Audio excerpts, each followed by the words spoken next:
Hi, in this video I'd like to show you how to snap with 4 fingers on the frame drum.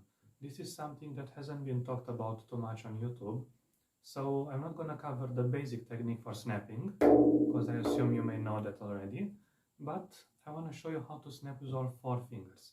So I'll get straight to the point. The first thing you need to know about this is that the index finger does not snap the same way as the other 3 fingers. So you go 1, 2, 3 with the pinky, the ring finger and the middle finger the same way, right? So like this.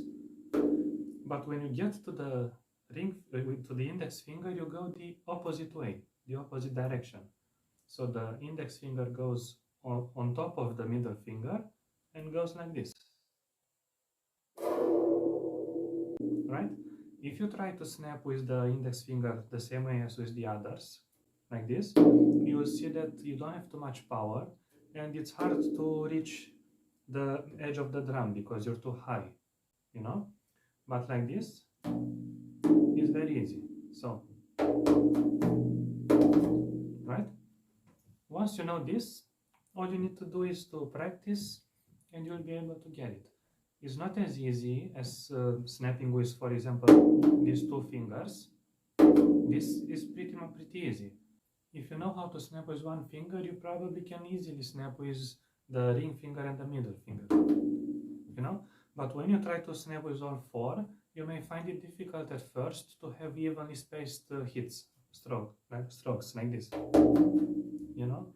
You may find that you stumble with one of the fingers and you are late. You cannot hit the drum at the right time, and then it doesn't sound right. Other times you may find that one of the fingers gets stuck, you know, it's not in the right position on top of the thumb, and you cannot break contact as fast as you would like to in order to hit, you know. But once you get used to it, you'll be able to time each hit, and you'll be able to have evenly spaced strokes. Now, this technique of snapping with 4 fingers is a controlled technique. It's not like when you do the roll where you simply let go, or at least I do. Once I start hitting, I don't think about it anymore, I just go. So depending on how I position my hand, the fingers will strike the drum in order, but not because I'm thinking about it. I'm just letting the hand fall, you know, and here like this, you know. Now with the snaps, it's a controlled technique, you know. Each finger strikes at precisely the right time. So I'm able to pause after 1 hit and do the next snap exactly when I want to, you know. So I can time it, and I can do, for example, quarter notes or eighth notes. I can fill a space with 4 equally spaced hits. In order to do that, we'll talk about what you need to keep in mind to make it easy, okay? For example, if you have taka taka at the end of a phrase, like you would say, we have, for example, this rhythm, dum tak, rest, rest. Where the 2 rests are, you can fill the space with 4 equally spaced strokes, taka taka. Okay, so it's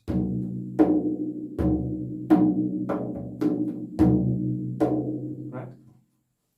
I can say I mastered this technique completely, but this is pretty much the idea, okay? And what's important is to know how to do it, because then you can practice and you can get there. Now, first of all, it's very important when you strike with the right hand that if you have a dum before the snaps, for example, that you position yourself correctly by sliding the thumb along the edge of the drum, for example, right? This is true even for 1 snap, right? Right? But when you want to do 4 snaps, then it's even more important, because if you don't position yourself correctly, then not all 4 of the fingers will be in the right position to strike. For example, I can strike with the ring finger, but if I'm in this position, the pinky will miss the mark, you know. But if I'm in the correct position, all of the fingers will strike on the edge of the drum without problems. and without me having to think about it. So you have to memorize the position where you are able to easily strike with all four, and then you have to get into that position after you make another sound like the boom by sliding the thumb along the edge of the drum and maintaining contact. Okay? So if you have only one hit, like only the ring finger, it's easy to go like this and be in the air. You can have the hand in the air and still you can hit it. But when you want to do 4 hits, then it's very important to maintain contact. Another thing to keep in mind is that when you hit with one finger, you need to position the next finger on top of the thumb at precisely the right position. So you have to observe what happens, and if you find that you do one snap and then you cannot hit with the next finger at the right moment, pay attention to what happened. Where is your finger positioned and why can't you make the snap fast enough? And the next time, try to be careful and position your finger on top of the thumb in a different place in order to hit the drum right. As I said, it's much easier to snap with just these 2 fingers. But when you start with the pinky, for example, you may not be used to positioning your ring finger like this, because usually you start with the ring finger and it's easier to position it compared to when you snap with the pinky first and you're paying attention to the pinky and then you find yourself in the wrong position. So that is why you need to practice, and don't worry if it doesn't work from the beginning, because it's a different challenge. And the same for example here, you may find that you don't have enough power or that you miss the mark with the index finger. You have to pay attention exactly to what happens and correct it. Or if you have problems in one spot, you can practice many times only those 2 fingers, like this. You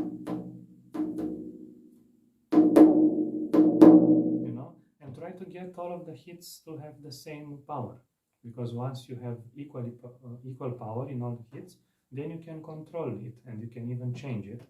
But always try to aim for control before you start changing it up, right? Okay, so good luck and let me know how it goes. And if you would like me to cover anything else regarding snapping, for example, you can tell me in the comments. As I said, I thought it was better not to go over the basics because many others have already done so. But if you want me to explain something, I'd be happy to. Okay, see you in the next video.